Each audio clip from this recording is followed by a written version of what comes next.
नमस्कार दोस्तों, बात करते हैं ओला इलेक्ट्रिक मोबिलिटी की। 92.95 का स्टॉक है और 3% की गिरावट आज भी स्टॉक में देखने को मिली है। ओवरऑल अगर आप देखें तो 140 रुपए से गिर करके स्टॉक आपका 90 रुपए का लो भी बना चुका है। ओवरऑल 40% का फॉल यहाँ पर आ चुका है। बात करेंगे, बहुत सारे लोगों ने यहाँ पर भी बाय किया है, कुछ लोग यहाँ पर बाय करने के बारे में विचार कर रहे हैं।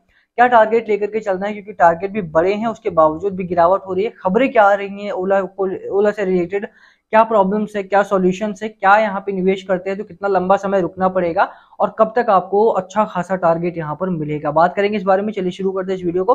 बट उससे पहले अगर आप चैनल पे नए हो तो प्लीज चैनल को सब्सक्राइब कर दो, फिर बेल आइकन, ताकि आपको नोटिफिकेशन मिल सके। चलिए स्टार्ट करते हैं। फर्स्ट ऑफ ऑल, सबसे पहले अगर आप बात करें, दो बड़ी खबरें यहाँ पर आई। कल का दिन रहा, एक तो आरबीआई की मीटिंग रही, यहाँ पे एमपीसी कमेटी की मीटिंग यहाँ पर रही। ये इंपॉर्टेंट है, ये इंपॉर्टेंट पूरे ऑटो इंडस्ट्री के लिए है। रीजन बीइंग कि यहाँ पर जो लोन के रेट्स है उनको घटाने की बात चल रही है। तो अगर लोन के रेट जो घटाए जाएंगे तो उससे ऑटो की सेल्स अपने आप बढ़ेगी, उसमें पुश देखने को मिलेगा। सिर्फ गाड़ियों की सेल्स ही नहीं, घरों की सेल्स में भी बढ़ोतरी देखने को मिलेगी। बाकी जो पर्सनल लोन्स है, एजुकेशन लोन्स है, उनमें भी तेजी देखने को मिलेगी। तो ओवरऑल अभी के लिए अगर आप बात करें तो कहीं ना कहीं आरबीआई का जो विजन है वो यही है कि इस बार तो उन्होंने अनचेंज रखा रेट को, बट आने वाले दिनों में दिसंबर से मेनली यहाँ पे रेट कट देखने को मिल सकता है आपको। तो ये बहुत ही पॉजिटिव रहा बैंकिंग पर्सपेक्टिव से भी, ऑटो इंडस्ट्री के पर्सपेक्टिव से भी। तो ये खबर बाजार को थोड़ा सा पुश कर सकती है, बट प्रॉब्लम है मार्केट में, उसकी चर्चा बाद में करेंगे। अभी के लिए ओला की प्रॉब्लम बात करें। ओला में रिसेंटली आप देखें तो लगातार यहाँ पे प्रॉब्लम्स आ रही थी, कस्टमर की जो सर्विसेज हैं वो बहुत ही खराब हो रखी थी। और यही कारण था कि बार बार यहाँ पे प्रॉब्लम्स देखने को मिल रही थी लगातार। अगर आप देखेंगे तो भावेश अग्रवाल को भी लगभग लोग टैग कर रहे थे, लोगों ने कस्टमर कंज्यूमर कोर्ट में भी कंप्लेन डाली थी। अब सीसीपीए ने नोटिस जारी कर दिया है ओला को, और ओला को सिर्फ सीसीपीए ने ही नोटिस नहीं जारी किया है, गवर्नमेंट ने भी यहाँ पे इस पर एक्शन लेने के लिए बोल दिया है। जो आपके और ऑटो मिनिस्टर हैं यहाँ पे, उन्होंने भी यहाँ पर एक्शन लेने के लिए बोल दिया। अभी के लिए अगर आप बात करें तो यहाँ पर एमएचआई ने डायरेक्टली एआरएआई को बोला है कि आप ईवी मेकर्स पर ज्यादा से ज्यादा निगरानी रखें। सीसीपीए ने तो शो कॉज नोटिस जारी किया है डायरेक्टली ओला को, बट एआरएआई ने भी यहाँ पे डायरेक्टली यहाँ पे ओला के सामने नोटिस जारी कर दिया है कि कब तक प्रॉब्लम रिजॉल्व होंगी, कब तक जो कस्टमर को इश्यूज फेस करने पड़ रहे हैं वो कब तक आप रिजॉल्व करके यहाँ पर सामने रख पाएंगे। एआरएआई की बात की जाए अगर आपका, तो automotive research association of India है ये वेरीफाई करते हैं ईवी मेकर्स को लेकर के कि कोई प्रॉब्लम यहाँ पर ना आ रही हो। ठीक है, एक बात यहाँ पर सबको सामने आती है कि भाई ओला जो है वो न्यू एज कंपनी है, न्यू एज कंपनी है, इसलिए इसको जो वैल्यू है वो ज्यादा मिलनी चाहिए। बहुत सारी बार आपने एनबीसी सीएनबीसी वगैरह पे भी देखा होगा, वो लोग बोलते हैं कि जो ऐसी कंपनीज है उनको वैल्यूएशन ज्यादा मिलना चाहिए, उसको वैल्यू ज्यादा मिलना चाहिए।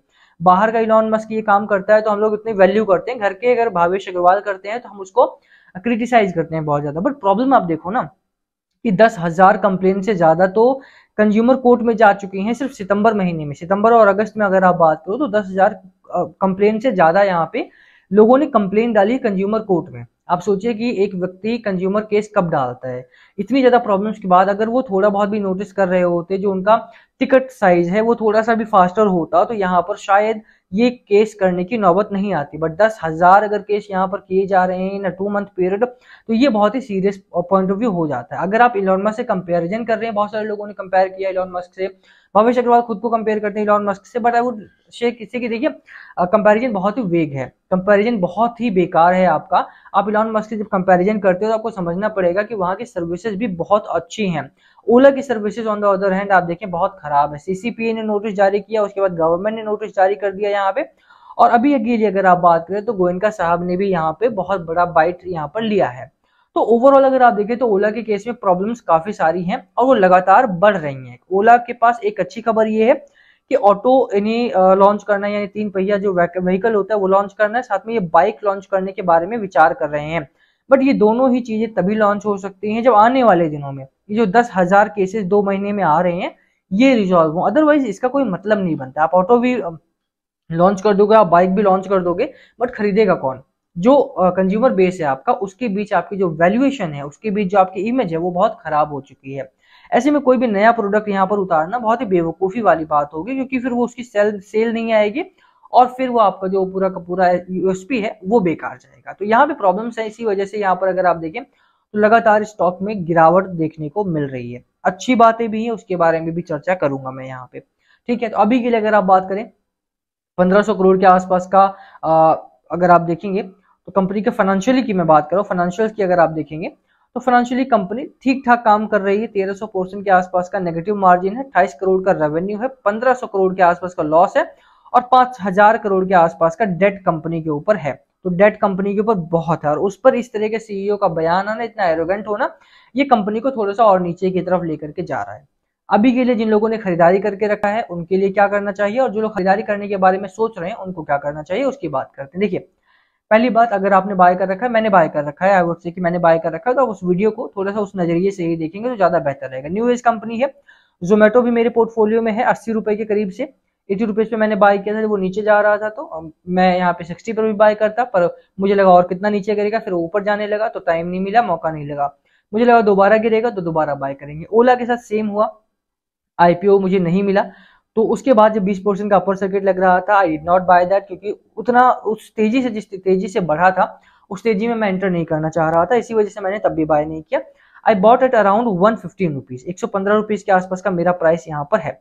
उसको मैंने एवरेज करके 110 पे किया है, बट जो 110 पे आ चुका है तो जो मेरा पोर्टफोलियो साइज है उसके करीब में 6 to 7% हो चुका है ये। तो 6 to 7% अगर ये हो चुका है तो I would not go more than this. अब 6 से 7% अगर मैंने पैसा लगा दिया है तो मैं इससे ज्यादा नहीं लगाऊंगा, और यही एक अच्छी रणनीति आपके लिए होगी कि अगर आप एक्सपोजर आपको चाहिए, ठीक है, ऐसी कंपनी में, चाहे वो जोमेटो हो, चाहे आने वाली स्विगी हो, चाहे वो पेटीएम हो, चाहे वो ओला हो, इस तरह की जो न्यू एज कंपनी जो लिस्ट हो रही हैं, जो आ रही हैं बाजार में, उनमें से कुछ कंपनी जो आपको बेहतर लगती हैं उनको पोर्टफोलियो में रखा जा सकता है फॉर द लॉन्गर पीरियड। ओला के साथ प्रॉब्लम्स है, जैसे मैंने बताया, क्वार्टरली लॉस भी है, एनुअली लॉस भी है और साथ में डेट भी काफी है। ऊपर से सीईओ कैसे बयान आएंगे, मैं समझ सकता हूँ कि प्रॉब्लम्स कंपनी में है, इस वजह से उनके इस तरह से बयान देना बनता है, बट फिर भी उनको थोड़ा सा कस्टमर के ऊपर ज्यादा ध्यान देना चाहिए, ना कि ट्विटर पे।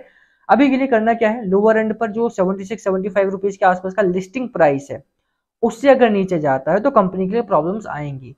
अगर आप कंजर्वेटिव इन्वेस्टर हैं तो मुझे लगता है कि ये प्राइस आपके लिए बहुत इंपॉर्टेंट होने वाला है वॉच आउट करने के लिए। अगर इससे जाता है नीचे तो कंपनी के लिए, इन्वेस्टर्स के लिए प्रॉब्लम बढ़ेगी, फिर लॉन्ग टर्म के लिए होल्ड कर पाना थोड़ा सा मुश्किल होगा सभी के लिए। तो ये प्राइस आप मार्क करके रख सकते हैं, ये स्टॉप लॉस की तरह इस्तेमाल किया जा सकता है। दूसरी बात कि अराउंड 100 रुपीज का जब साइकोलॉजिकल मार्क इसने ब्रेक डाउन किया, वो इसके लिए बड़ा रेड फ्लैग था।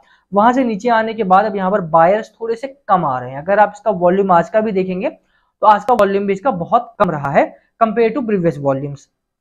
ये ऐसी कंपनी है जहां पर 80 मिलियन 90 मिलियन के करीब का वॉल्यूम भी रहता है, बट अभी अगर आप देखें मॉर्निंग से 12:30 बज रही है, 12 के करीब हो रहा है, अभी तक वॉल्यूम बस 20 मिलियन 23 मिलियन के करीब में आया है। तो आई वुड से कि देखिए वॉल्यूम में भी कमी यहाँ पर खासा आई है। रीजन वही है कि 100 रुपीज के नीचे आ गया है। अब सभी वेट करें, जैसा मैंने वेट किया जोमेटो के साथ कि 80 रुपए पे है और नीचे आ जाएगा तो मैं और बाय करूंगा, बट वो टाइम नहीं मिला। यहाँ पर वही चीज हो रही है कि 100 से नीचे आ गया, लेट्स से कितना नीचे जाएगा तभी बाय करेंगे। तो बायर्स यहाँ पर मिलना नियरली यहाँ पर थोड़ी देखिए पॉसिबल कम हो रहा है। 100 रुपीज के ऊपर निकलेगा तो बायर्स दोबारा मिलेंगे और तेजी से रैली यहाँ पर आ सकती है। कुछ चीजें हैं जो रिजॉल्व करना है कंपनी को, लंबे समय के लिए रखना है किसी को तो श्योरली अच्छा स्टॉक है, अच्छी कंपनी है, न्यू एज कंपनी है, but as I said 6 to 7% is more than enough कि आप इतने इससे ज्यादा एक्सपोजर ना रखें। ऐसा नहीं है कि कंपनी है और जैसा जोमेटो के साथ हुआ 80 से 300 चली गई तो ऐसा ओला के साथ होगा, जरूरी नहीं है। इससे बेहतर भी हो सकता है और इससे खराब भी हो सकता है, क्योंकि आप जोमेटो को देखेंगे तो जोमेटो एक ऐसी कंपनी है जिसका कॉम्पिटिटर मार्केट में अभी तक नहीं था। वो ऐसी कंपनी थी, फूड डिलीवरी ऐप थी, जो जिसका कॉम्पिटिटर बहुत ही मुश्किल था, बहुत छोटे थे, एंड मुझे नहीं लगता कि कोई था उस समय पर। बट ओला के केस में अगर आप देखिए तो टीवीएस एक बिगेस्ट प्लेयर है, एक बजाज है जो कि बिगेस्ट प्लेयर है, जिनका सर्विसिंग भी बहुत अच्छा है। तो दोनों ही कंपनीज मार्केट शेयर भी गेन कर रही हैं। ऐसे में ओला कितना मार्केट शेयर हैंडल कर पाएगा, होल्ड कर पाएगा, वो आने वाले दिनों के लिए देखने वाली बात होगी। इसी वजह से अगर आप बाय करते हैं, कम बाय करके चलें, एक्सपोजर अपना लिमिटेड रखेंगे, आने वाले दिनों में हेज करने में आसानी रहेगी। आप ओला के साथ कुछ टीवीएस, कुछ बजाज, कुछ एमएनएम, कुछ टाटा मोटर्स वगैरह भी बाय कर सकते हैं अगर आप ऑटो सेक्टर में निवेश करना पसंद करते हैं तो। बट आई वुड से देखिए ओला के लिए इतना निवेश काफी है। अब बात करें कुछ पॉजिटिव के बारे में, जैसा मैंने बताया कि भैया पॉजिटिव ही पॉजिटिव है। कंपनी में 2 to 3 व्हीलर्स के आसपास ही कंपनी बनाती है। ये एफआईआई वगैरह को अगर आप देखेंगे तो इसमें कोई खास बड़े एफआईआई नहीं है। एक अच्छा चंक यहाँ पर एफआईआई ने बाय किया है, अराउंड 5.5%, 7.5% के करीब का। अब म्यूचुअल फंड का भी केस सेम है, क्योंकि म्यूचुअल फंड लंबे समय के लिए आए हैं, एफआईआई लंबे समय के लिए आए हैं। अगर लंबे समय का व्यू है तो यहाँ पर लंबे समय के लिए वेट किया जा सकता है। शॉर्ट टर्म के लिए आई वुड नॉट से कि यहाँ पर मैं एटलीस्ट एंटर नहीं करूंगा। लॉन्ग टर्म के लिए, मिड टर्म के लिए मैं एंटर हुआ हूँ, तो उसके लिए मैं आपको बोल सकता हूँ कि हाँ स्टॉक बेहतर दिखाई पड़ रहा है। अभी के लिए बात करें तो स्टॉक में 160 तक के लेवल्स, 160 तक के टारगेट यहाँ पर देखने को मिल रहे हैं। बोफा की तरफ से भी टारगेट यहाँ पर आए हैं और यहाँ पर नहीं है, बट हाँ आप जाकर के साइट सर्च कर लेंगे तो आपको मिल जाएगा। और अच्छे टारगेट यहाँ पर है, 60 तक के टारगेट यहाँ पर आए हैं। यूबीएस वगैरह ने भी 145 तक के टारगेट दिए हैं। तो आई वुड से देखिए स्टॉक अभी तो वीक है, नियर टर्म में वीक है, बट लॉन्ग टर्म या मिड टर्म के लिए स्टॉक बेहतर देखने को मिल रहा है, तो उस हिसाब से आप कंसीडर करें। बाकी last call always be yours, अपनी किसी भी खरीदारी करने से पहले, बेचने से पहले, होल्ड करने से पहले फाइनेंशियल एडवाइजर से जरूर जरूर जरूर बातचीत कर लेंगे तो ज्यादा बेहतर रहेगा। वीडियो को हम यही खत्म करेंगे। पसंद आए तो लाइक करना, चैनल पे नए हो सब्सक्राइब किए बिना मत जाना। Thank you for watching and please comment अगर पूछना हो तो। Thank you.